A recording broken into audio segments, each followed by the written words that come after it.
Server अपनी बेटी से कहती है कि बेटा जिंदगी मौत का कोई पता नहीं, आज मैं हूँ कल नहीं हूँ। मैं चाहती हूँ कि मैं तुम्हें तुम्हारी ज़िंदगी में खुशी के साथ दे सकूँ, लेकिन मुझे वो खुशी सुल्तान के साथ नज़र नहीं आ रही। और मुझे ऐसा नहीं लग रहा कि जैसे सुल्तान के साथ तुम मज़ीद चल पाओगी, क्योंकि तुमने बहुत कोशिश की है, लेकिन वो इंसान ठीक नहीं हुआ है। मैं चाहती हूँ कि जितनी जल्दी हो सके तुम उस इंसान को छोड़ दो, ताकि अपनी ज़िंदगी सुकून से गुजार सको। तुम्हारे आगे सारी ज़िंदगी पड़ी है, कई रास्ते हैं, लेकिन शायद तुम्हें इस चीज़ का भी अंदाज़ा नहीं हो रहा। मैं तुम्हारे फ़ायदे के लिए सारी बात कर रही हूँ। ये बात तुम्हें अभी समझ नहीं आएगी। अभी शायद तुम्हें मेरी बात गलत लग रही हो, या मैं तुम्हें खुद गर्ज मालूम हो रही हूँ, लेकिन ऐसा कुछ भी नहीं है।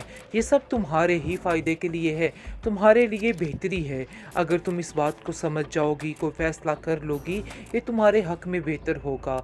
और बस मैं यही चाहती हूँ अब कि तुम्हारी ज़िंदगी में सुकून हो, क्योंकि इस तरह की ज़िंदगी जीने से अच्छा है कि एक ही दफ़ा इस तरह की ज़िंदगी को ख़त्म कर दिया जाए। और मज़ीद आगे कई रास्ते हैं जिन पर तुम चलकर अपनी ज़िंदगी को अच्छे तरीके से शुरू कर सकती हो।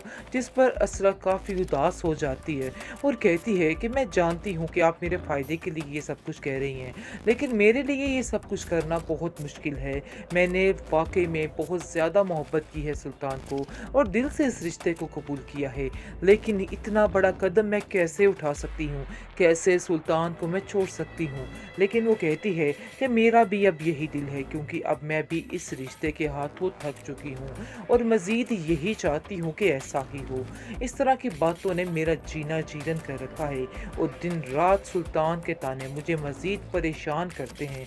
इस तरह की परेशानी में रहना अब मेरे बस की बात नहीं रही है। होगी तुमने मुझसे छुपाए रखी और कभी इस बात का जिक्र तक नहीं किया। तुम्हें ऐसा नहीं करना चाहिए था। आखिर मैं तुम्हारा बड़ा भाई हूँ, तुम्हें मुझसे सारी बात शेयर करनी चाहिए थी। मुझे बताना चाहिए था कि तुम्हारे क्या हालात हैं, क्या चल रहा है, क्या नहीं चल रहा। मुझे बेहद अफसोस हुआ तुम्हारी इस सोच पे, जिस पर वो कहती है कि मैं आपको परेशान नहीं करना चाहती थी। आपकी ज़िंदगी में और मज़ीद मुश्किलें हैं, बहुत परेशानियाँ हैं, लेकिन इस तरह की बात करके और परेशान करना मुझे मुनासिब नहीं लगा। जिस पर वो कहता है कि आखिर तुम मुझे अपना भाई समझती हो कि नहीं समझती। मुझे बेहद अफसोस है, लेकिन मैं तुम्हें एक बात समझाने की कोशिश कर रहा हूँ कि हमें सुल्तान को सबक सिखाना ही होगा। ऐसे मामला ठीक नहीं होंगे। कुछ मामलात होते हैं जिन पर बोलना बनता है, और ये वही मामला है। अगर हम खामोश हो जाएंगे तो मामला नहीं निपटेगा, मामला ऐसे ही रहेगा। इसलिए बेहतर यही है कि जितनी जल्दी हो सके उससे ये बात क्लियर करनी चाहिए, और उससे जाके पूछना चाहिए कि आखिर उसका मसला क्या है, वो क्या चाहता है और क्यों ये सब कुछ कर रहा है। जिस पर आप देखेंगे कि और मज़ीद उदास हो जाती है और कहती है कि मैं इस मामले को और तरीके से हैंडल करना चाहती हूँ। मैं नहीं चाहती कि कोई हंगामा हो या किसी को कुछ खबर हो। आगे से वो कहता है कि तुम क्या समझ रही हो कि किसी को कुछ खबर नहीं है? बाहर सारे जहान को पता है, और हर कोई सुल्तान के बारे में बातें कर रहा है और हमें ताने कस रहा है। शायद तुम्हें इस चीज़ का अंदाज़ा नहीं है। अगर तुम्हें इस चीज़ का अंदाज़ा हो जाता तो तुम्हें इस तरह की बात छुपाती ही ना, बल्कि इस पर कोई रिएक्शन करती, ताकि कोई मसला हल हो सकता। लेकिन अब मज़ीद कोई भी बात मैं तुम्हारी नहीं सुनूंगा। तुम्हें मेरे साथ चलना होगा, और मैं खुद अब इस मामले को हैंडल करूंगा। और बेहतर यही है कि तुम अब इस मामले से दूर रहो, और घर का कोई भी फ़र्द, मैं नहीं पसंद करूंगा कि अंदर कोई भी ऐसी बात करे जिससे मुझे मसला बने।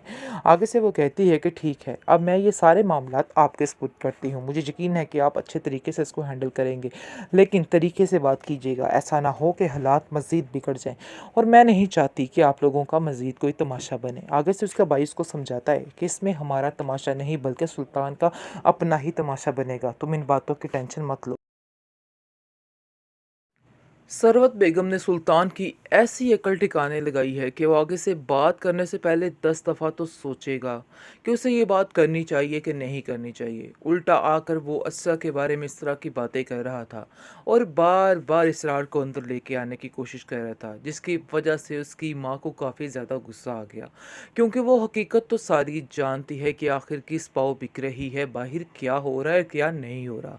लेकिन वो लोग खामोश थे। इसका मतलब ये नहीं था कि उनकी खामोशी का नाजायज़ फ़ायदा उठाया जाता, लेकिन अब सरवत ने उसको ऐसी दो टोक बातें सुनाई है जिसकी वजह से उसकी अकल ठिकाने आ चुकी है, और उसको पता चल चुका है कि आगे किस लहजे में और किस तरीके से और किस वक़्त क्या बात करनी है।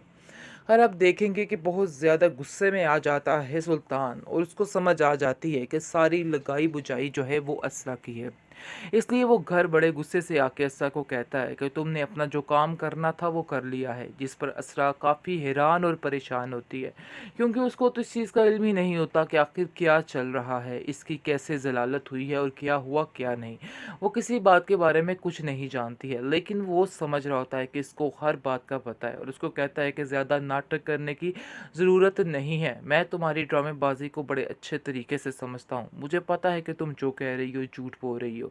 आगे से वो कहती है, मुझे वाकई में किसी बात का कुछ पता नहीं है, लेकिन उसको कहता है सुल्तान कि घर की बातें जो निकली हैं सारा कुछ तुम्हारी वजह से ही हुआ है, तुमने ही घर की सारी बातें जाकर अपने घर वालों से की हैं, तो उन्हें इन बातों का इल्म हुआ, वरना उन्हें कैसे पता चलता कि क्या हो रहा है क्या नहीं हो रहा। आगे से वो समझाने की कोशिश करती है कि शायद आपको इस चीज़ का अंदाज़ा नहीं कि वो लोग भी इसी शहर में रहते हैं और आपके चाल चलन से वाकिफ़ हैं, और सारी दुनिया जानती है। ये अलहदा बात है कि कोई बात मुंह पे करे या ना करे, लेकिन इंसान के जो अंदर होता है वो सबको सब पता होता है। आप देखेंगे कि तल्लत जो है वो भी काफ़ी हैरान है और कहती है कि आप लोगों की लड़ाई और चिक चिक ने मेरा दिमाग ख़राब करके रख दिया है। पता नहीं कौन सा दिन आएगा जब आप लोगों के दरमियान सुलह होगी। मुझे तो समझ नहीं आ रही सुल्तान कि आखिर ये क्या चल रहा है मसला।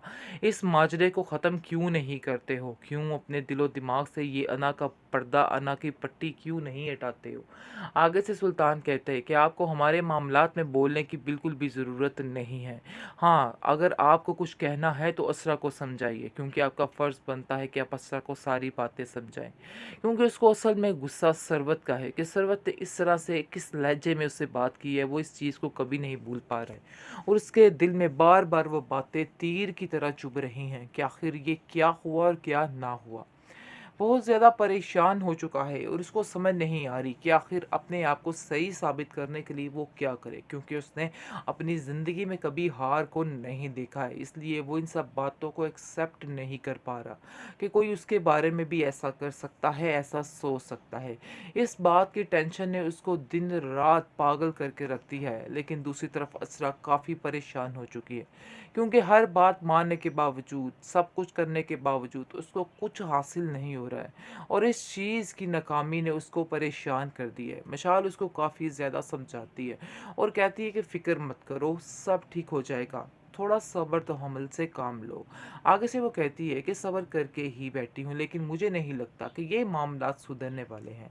जो किया है मेरी माँ ने बिल्कुल ठीक किया है, ऐसे इंसान का यही हश्र होना चाहिए था। वैसे ये बात है कि मैंने उनसे कुछ भी नहीं कहा था, सब कुछ उन्होंने अपनी मर्ज़ी के साथ किया है। मैं किसी बात को नहीं जानती थी। काफ़ी सफाइयाँ दवाइयाँ पेश कर रही हैं वो मिशाल के सामने। लेकिन मिशाल कहती है कि तुम चाहे जो मर्ज़ी कर लो, तुम्हारी किसी बात का किसी को कोई फ़र्क नहीं पड़ेगा। इसलिए ये सब बातें करना बिल्कुल बेबुनियाद है।